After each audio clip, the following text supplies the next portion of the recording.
mononukleose são doenças causadas por vírus, tais como dengue, AIDS, gripe, raiva e sarampo. Os vírus são seres acelulares que necessitam de parasitar células para conseguirem reproduzir-se. Por isso, são chamados de parasitas intracelulares obrigatórios.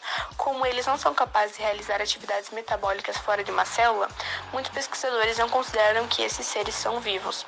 Outros, no entanto, afirmam que são uma forma de vida parasita e extremamente simples. Hoje vamos falar algumas das principais viroses que existem ou já existiram.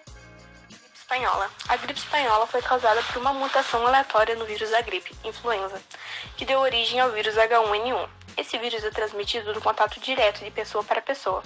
A principal causa de seu surto em 1918 foi o sistema sanitário de vários países ser precário e sofrerem com os conflitos da Grande Guerra. Nessa época, se indicava que evitasse lugares públicos com muitas pessoas, como forma de prevenção. Por isso, algumas cidades foram abandonadas. A gripe espanhola teve sua crise de 1918 a 1920 e foi responsável pela morte de 50 milhões de pessoas. Se acredita que, na época, 1/3 da população mundial contraiu a doença. Entre seus sintomas era comum dores musculares, intensa dor de cabeça, insônia, febre acima de 38, dificuldades a respirar, entre outros sintomas. A vacina antigripal surgiu apenas em 1940, então, na época do surto, a imunização da população se fez em massa, quando a população criou um tipo de imunidade coletiva ao vírus.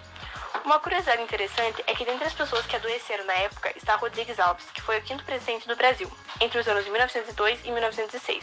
O político chegou a ser reeleito em 1918, mas contraiu a gripe espanhola antes de tomar posse e foi substituído pelo vice-presidente Delfim Moreira, que por sua vez se tornou o primeiro presidente interino do Brasil.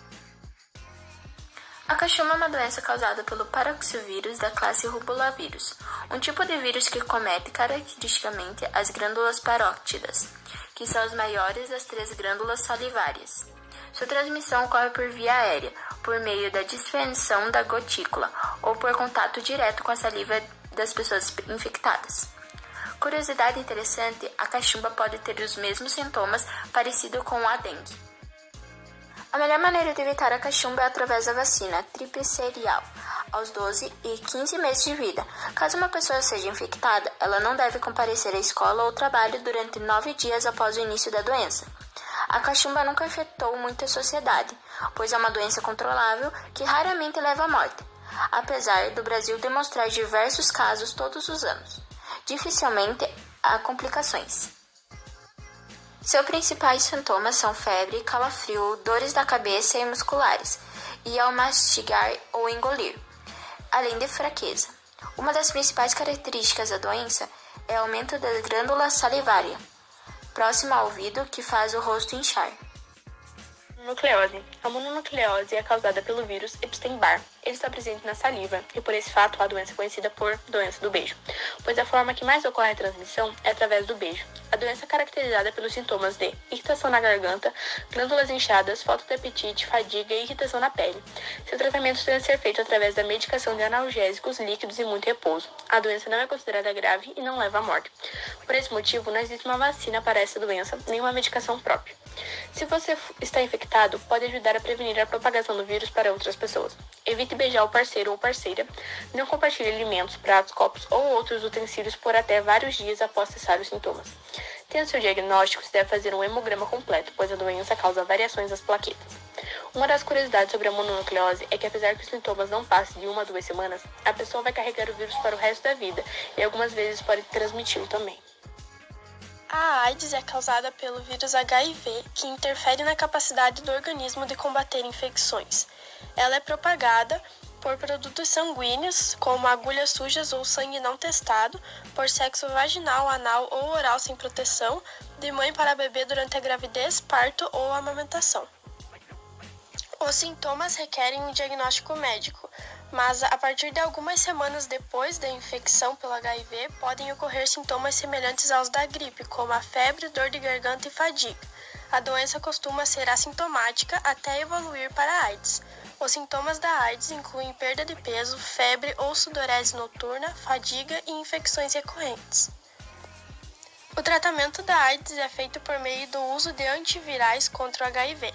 E não existe cura para a AIDS, mas uma adesão estrita aos regimes antirretrovirais pode retardar significativamente o processo da doença, bem como prevenir infecções secundárias e complicações.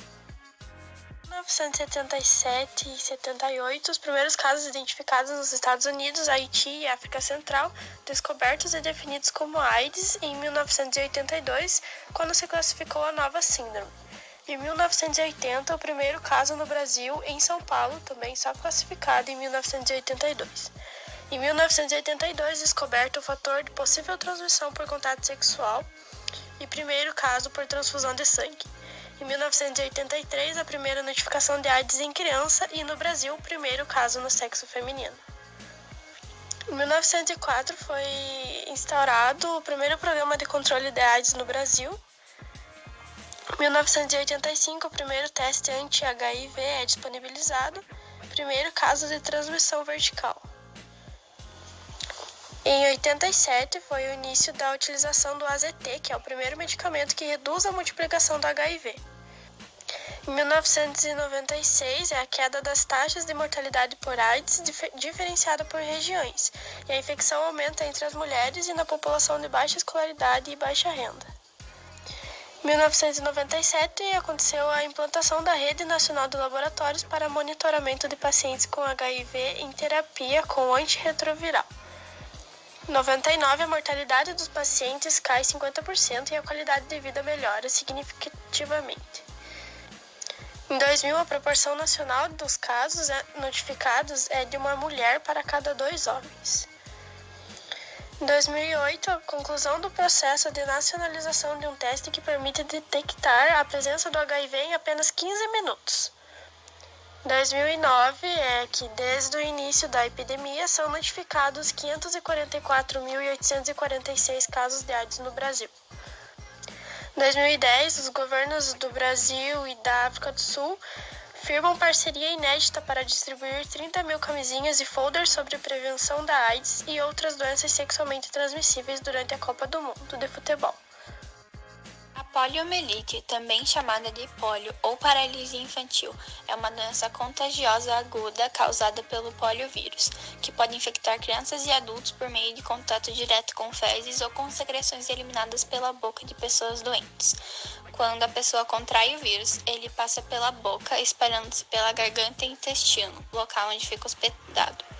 Ao atingir a corrente sanguínea, o vírus pode chegar ao cérebro, e se isso acontecer, a infecção atingirá o sistema nervoso central, levando à paralisia dos membros inferiores.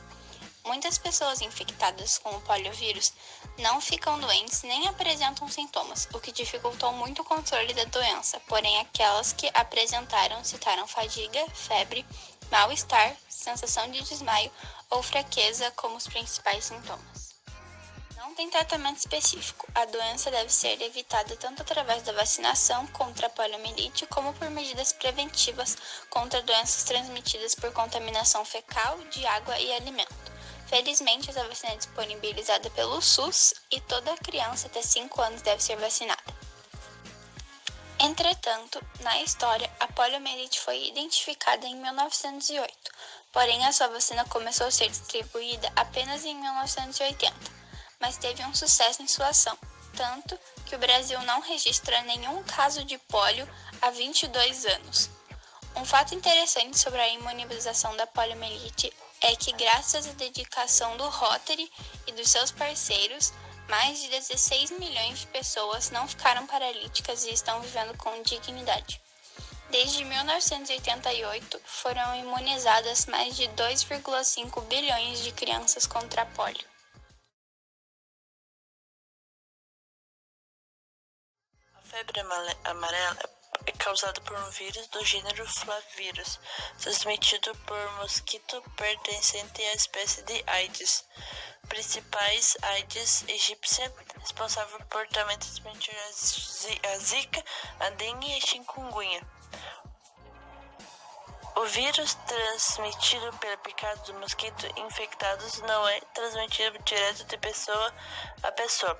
Os principais sintomas da doença incluem início súbito de febre, calafrios, dor de cabeça intensa, dor nas costas, dores no corpo em geral, náusea e vômito,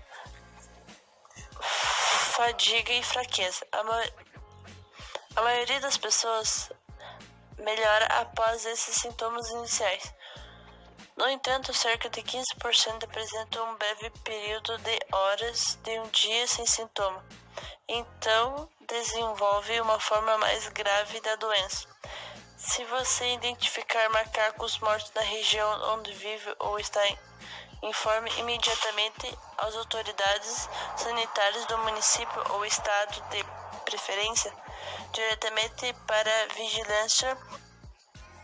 A vacina é a principal ferramenta de prevenção e controle de febre amarela.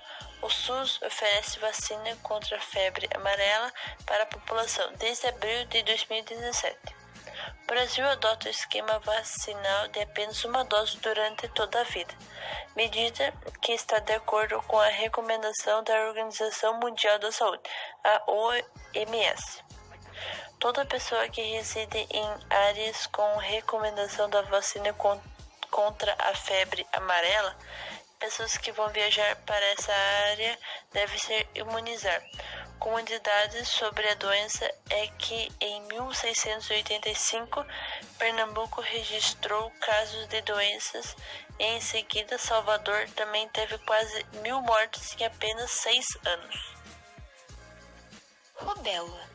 A rubéola é causada por um vírus do gênero rubivírus, o rubelavírus. A rubéola é uma doença infecto-contagiosa que acomete principalmente as crianças entre 5 e 9 anos. A transmissão acontece de uma pessoa a outra, geralmente pela emissão de gotículas das secreções respiratórias dos doentes. É pouco frequente a transmissão através do contato com objetos recém-contaminados, por secreções de nariz, boca e garganta ou por sangue, urina, fezes dos doentes. A rubéola congênita acontece quando a mulher grávida adquire rubéola e infecta o feto porque o vírus atravessa a placenta. Os sintomas da doença costumam aparecer de 2 a 3 semanas após a exposição e eles incluem febre baixa, dor de cabeça, coriza, gânglios cervicais aumentados, manchas avermelhadas ou vermelhidões nos olhos. A imunidade contra a doença é adquirida pela infecção natural ou por vacinação, sendo duradoura após a infecção natural, permanecendo por quase toda a vida após a vacinação. O vírus da rubéola foi isolado pela primeira vez em 1962 por Parkman e Weller. Este agente patogênico pertence à família Matonaviridae, em homenagem ao médico e botânico britânico William George Maton, que reconheceu a rubéola como uma doença distinta do sarampo pela primeira vez em 1814. No Brasil, o controle da rubéola iniciou em 1992, com uma campanha de vacinação infantil em São Paulo e com a implantação da vacina no calendário básico da imunização das crianças. Um dos boatos mais difundidos na internet sobre a microcefalia é o de que a doença estaria sendo causada por um lote vencido de vacina contra a rubéola, que teria sido aplicado em gestantes no Nordeste. Esse ocorrido levantou muitas pessoas a terem medo de tomar a vacina. Porém, a vacina da rubéola não é aplicada em gestantes, e médicos apontam que a vacina é segura e não apresenta nenhum risco às pessoas. Filhos de mães imunes, geralmente eles permanecem protegidos por anticorpos maternos em torno de 6 a 9 meses depois que eles nascem. Para diminuir a circulação do vírus da rubéola, a vacinação é essencial. As crianças devem tomar 2 doses da vacina combinada contra a rubéola, sarampo e cachumba, a vacina tríplice viral.